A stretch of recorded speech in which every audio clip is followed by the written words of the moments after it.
berkata, Waalaikumsalam. Maafkanlah aku, ayahku sedang demam. Lantas Fatimah membalikkan badan dan menutup pintu. Rasulullah Shallallahu Alaihi Wasallam mendengar jawaban Fatimah. Seraya beliau bertanya, siapakah yang datang itu, wahai putriku? Fatimah pun menjawab, Tidak tahulah wahai ayah. Tak pernah aku lihat orang itu sebelumnya. Lalu Rasulullah Shallallahu Alaihi Wasallam menatap putrinya itu dengan pandangan yang menggetarkan. Satu-satu bagian wajah mereka seolah hendak dikenang. Orang-orang yang berada di samping beliau dipandangnya dengan pandangan yang begitu tenang. Rasulullah pun berkata, ketahuilah wahai putriku, dia itulah yang memisahkan kenikmatan dunia. Dialah malakul maut. Dialah malakul maut. Maka Fatimah pun menahan ledakan tangisnya di depan ayahnya, karena mengetahui ajal ayahnya sudah dekat. Lalu malaikat Israel dan Jibril datang menghampiri Rasulullah Sallallahu Alaihi Wasallam. Akan tetapi Jibril tidak mau mendekat kepada Rasul. Jibril hanya menunggu di langit pertama. Lantas Rasulullah bertanya, wahai Jibril, jelaskan apa hakku di hadapan Allah Subhanahu wa Ta'ala. Rasul berkata dengan penuh kelemahan.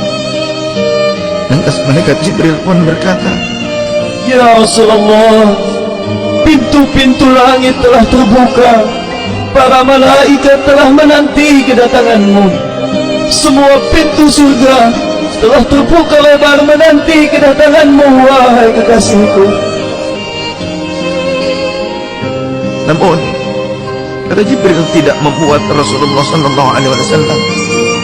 Kalimatnya tidak membuat tenangnya baginda Rasul. Mata Rasulullah pun masih penuh dengan kecemasan. Kemudian Jibril berkata, apakah engkau tidak senang mendengar kabar ini, ya Rasulullah?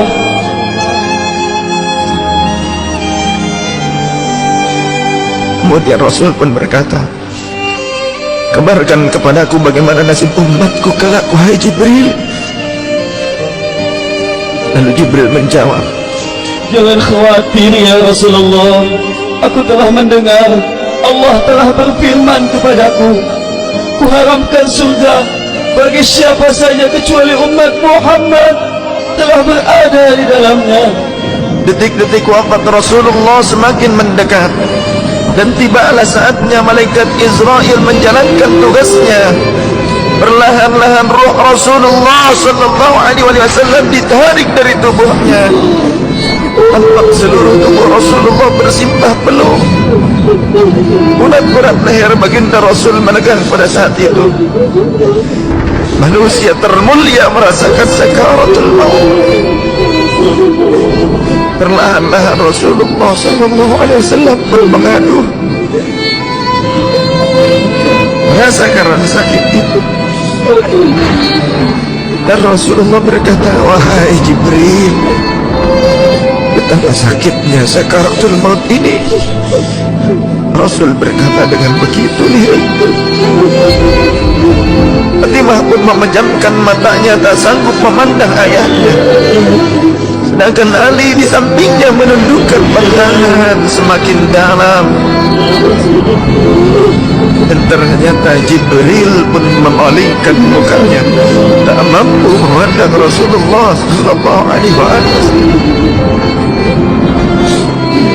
Lantas Rasulullah pun berkata, ya Jibril,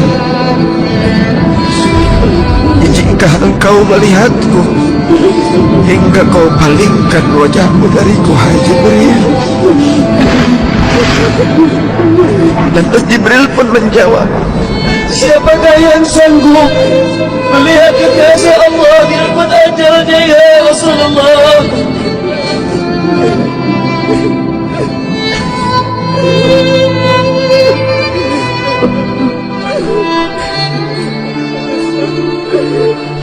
Sesaat kemudian terdengar Rasulullah sallallahu alaihi wasallam memanggil karena rasa sakit yang tak tertahankan lagi. Lalu Rasul pun berkata, "Ya Allah, dahsyatnya sakaratul maut ini ya Allah. Timpakan seluruh siksa maut ini kepadaku atas umatku. Jangan pada umatku ya Allah."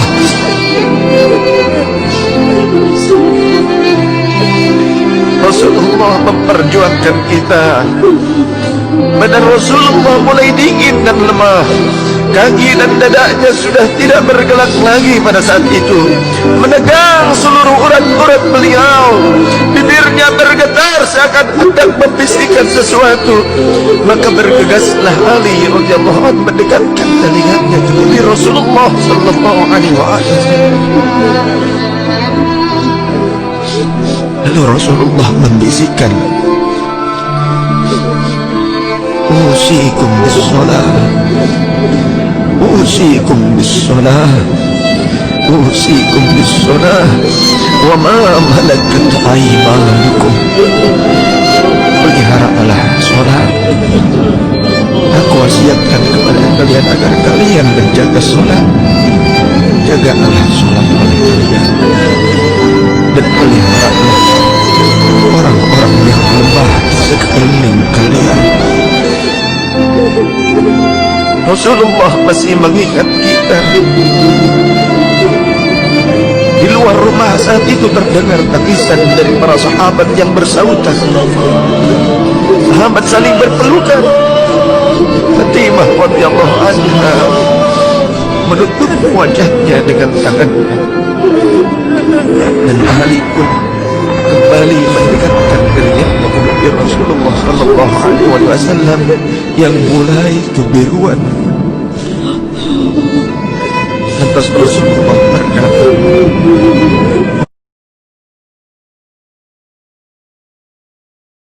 "Ummati, ummati, ummati, kaiwal ummati, ummatku, umatku, umatku. Bagaimana keadaan